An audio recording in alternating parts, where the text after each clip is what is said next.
السلام علیکم، welcome to my channel. Please میرے چینل کو سبسکرائب کریں اور بیل آئیکن کو پریس کرنا نہ بھولیں۔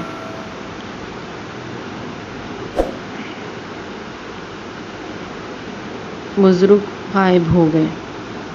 اچانک یہ کیسے ہوا؟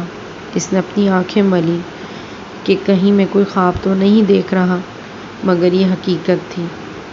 ارے وہ بزرگ کہاں گئے؟ اکرم چلا اٹھا۔ کون بزرگ؟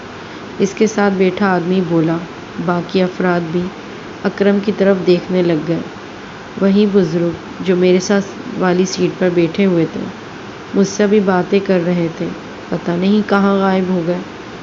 تمہارا دماغ تو خراب نہیں ہو گیا؟ تمہارے ساتھ تو میں بیٹھا ہوا ہوں، یہ بزرگ کہاں سے آ گئے؟ ساتھ بیٹھا آدمی بولا۔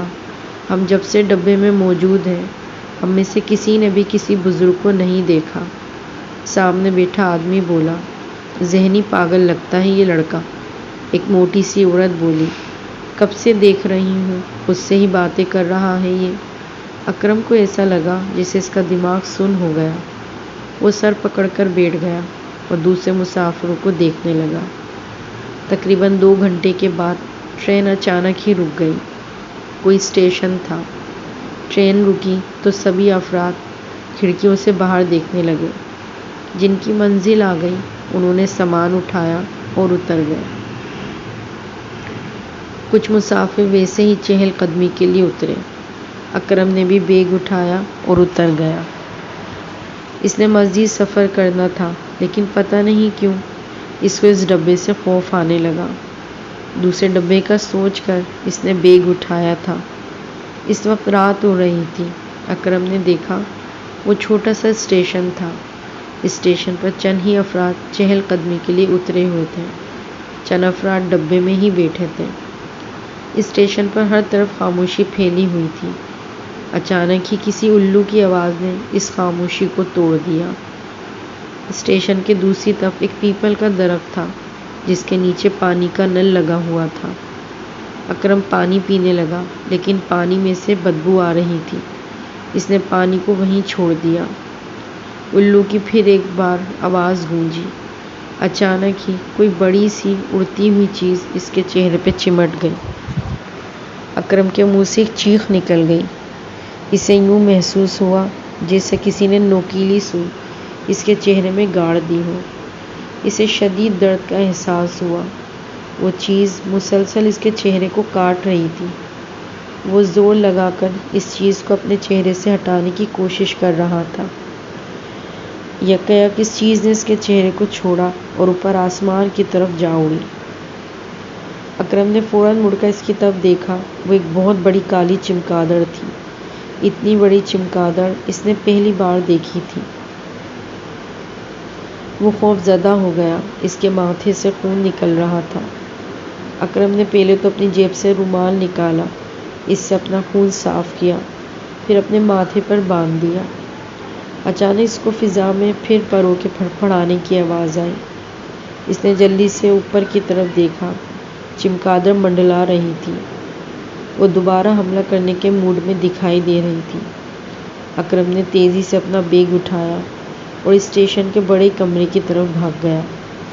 اسی کے ساتھ وہ چمگادڑ بھی اس کے پیچھے بھاگی۔ اکرم کمرے میں داخل ہو چکا تھا، پھر وہ شمال کی جانب اڑ گئی۔ اکرم یہ دیکھ کر اسٹیشن کے پچھلے حصے کی طرف چلا گیا۔ دور دور تک کسی آبادی کا نام و نشان تک نہیں تھا۔ اکرم کافی دیر یہاں کھڑا رہا، پھر اچانک اس کو ایک خوبصورت لڑکی اپنی طرف بھاگتی ہوئی آتی دکھائی دی۔ اس کے کالے گھنے بال تھے جو اس کے شانوں پر پھیلے ہوئے تھے۔ وہ اکرم سے ٹکرا گئی۔ اس طرح اس کے ٹکرانے سے اکرم لڑکھڑا گیا، لیکن فوراً اس نے اپنے آپ کو سنبھال لیا۔ وہ مجھے مار دے گا، مجھے بچا لو، لڑکی اپنی خوبصورت آواز میں بولی۔ کون؟ اکرم اچانک بولا، لیکن لڑکی اس کی بات کا جواب دیے بغیر جنوب کی طرف بھاگ گئی، جہاں بے تحاشا درختوں کی تعداد تھی۔ اکرم نے سوچا اس کی مدد کی جائے، مگر کیسے؟ اچانک اس کو اسٹیشن پر کھڑے ایک پولیس والے کا خیال آیا۔ اکرم تیزی سے اسٹیشن کی طرف بھاگا۔ اکرم کو جیسے ہی پولیس والا دکھا، اس نے زور سے پولیس والے کو کہا، سر، وہاں اسٹیشن کی پچھلی سائڈ پر ایک لڑکی کی جان کو خطرہ ہے۔ پولیس والا چونک کر بولا، تم سچ بول رہے ہو؟ وہ لڑکی بہت خوفزدہ تھی۔ کوئی اس کو مارنے کے لیے اس کے پیچھے تھا۔ وہ جنوب کی طرف بھاگی ہے۔ ہم کو جلد سے جلد اس کے پیچھے جانا چاہیے۔ اچھا چلو میرے ساتھ، پولیس والا بول پڑا۔ جی چلیں۔ اکرم پولیس والے کو لے کر جلد ہی اس جگہ پر پہنچ گیا۔ وہ دونوں کھڑے ہو کر ادھر ادھر دیکھنے لگے۔ اچانک ہی ان کے درختوں کے پیچھے سے رونے کی آواز آئی۔ لڑکی ادھر ہی موجود ہے، اکرم بولا۔ دونوں آواز کا پیچھا کرتے ہوئے درختوں کے بیچ میں داخل ہو گئے۔ ایک بڑے کیکر کے درخت کے نیچے گھٹنوں میں سر دیے وہ روتے ہوئے دکھائی دی۔ وہ آہستہ آہستہ لڑکی کے قریب جا پہنچے۔ دیکھو، تم نے مدد کا کہا تھا، میں خود پولیس والے کو لے کر آیا ہوں، تمہیں اب ڈرنے کی ضرورت نہیں۔ پولیس والا اس کے قریب بیٹھتے ہوئے بولا، تم یہ رونا بند کرو، یہ بتاؤ کیا ہوا ہے تمہارے ساتھ، کون تمہیں مارنا چاہتا ہے؟ پولیس والے کا یہ کہنا تھا کہ لڑکی چپ ہو گئی۔ لڑکی نے ایک دم ہی اپنے گھٹنوں میں سے سر اٹھا کر پولیس والے کی طرف دیکھا تو پولیس والے کو ایک زبردست جھٹکا لگا، بے انتہا خوف کا جھٹکا۔ وہ بوکھلا کر نیچے کی طرف گر گیا۔ اکرم کی بھی جو ہی نظر اس پر پڑی، اس کی بھی حالت خراب ہو گئی۔ اس لڑکی کا چہرہ انسانی نہیں تھا، کسی چمگادڑ جیسا تھا۔ اس کی آنکھوں کی جگہ دو گہرے گڑھے تھے اور اس کے منہ کا دہانہ بہت بڑا تھا جس میں انگلیوں جتنے بڑے دانت جھانک رہے تھے۔ وہ پراسرار مسکراہٹ کے ساتھ نیچے پڑے پولیس والے پر جھپٹ پڑی۔ اس نے اپنے لمبے دانتوں اور ناخنوں سے پولیس والے کی گردن دبوچ لی۔ پولیس والے کی فلک شگاف چیخ کے ساتھ ہی اس کی گردن سے ابلتا ہوا خون کا فوارہ نکلا اور وہ اس کی گردن پر منہ رکھ کر خون کو پانی کی طرح غٹاغٹ پینے لگی۔ وہاں کھڑے اکرم کے لیے یہ سب دیکھنا برداشت نہیں تھا۔ اس کو سمجھنے میں ذرا بھی دیر نہ لگی کہ وہ لڑکی جس کو ڈھونڈنے یہ یہاں آیا تھا وہ کوئی انسان نہیں، ایک خوفناک بدرو تھی۔ اچانک ہی لڑکی نے خون پیتے پیتے سر اٹھا کر اکرم کی طرف دیکھا۔ اکرم کو یوں لگا جیسے اس کی موت کا وقت آ گیا ہو، لیکن مارنے والے سے بچانے والا بڑا ہوتا ہے۔ اچانک ہی کسی کتے کی زوردار بھونکنے کی آواز نے بدرو کو اپنی طرف متوجہ کیا۔ اکرم کو جیسے ہی ہوش آیا، اس کے آہستہ آہستہ پیچھے کی طرف جانا شروع کیا۔ ایک کالے رنگ کا کتا اس بدرو کی طرف منہ کر کے بھونک رہا تھا۔ پہلے وہ صرف بھونکتا رہا، پھر اچانک ہی اس بدرو کی طرف جھپٹنا چاہا، مگر وہ بدرو چمگادڑ بن کے فضا میں جلدی سے اڑ گئی۔ کتا منہ اٹھا کر اس کی طرف دیکھتا رہا۔ اکرم یہ دیکھ کر اسٹیشن کی طرف دوڑنے لگا۔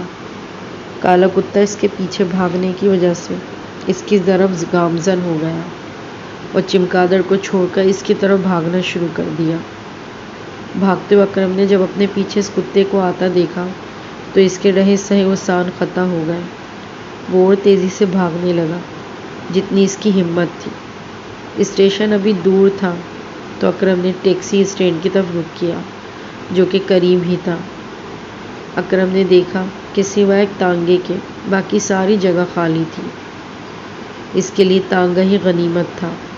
اس کو یقین سا ہو گیا کہ تانگے والا اس کی مدد ضرور کرے گا۔ تانگے میں بیٹھ کر وہ اس کتے سے ضرور بچ سکتا ہے۔ تانگا اس سے زیادہ دور نہیں تھا، وہ قریب ہی کھڑا تھا جہاں پکی سڑک تھی۔ اکرم نے بلا کی تیزی دکھاتے ہوئے تانگے پر چھلانگ مار دی۔ سیاہ کتا تانگے کی طرف منہ کر کے بھونکنے لگا۔ کہاں جانا ہے بابو؟ ایک عجیب سی آواز نے اکرم کو چونکا دیا۔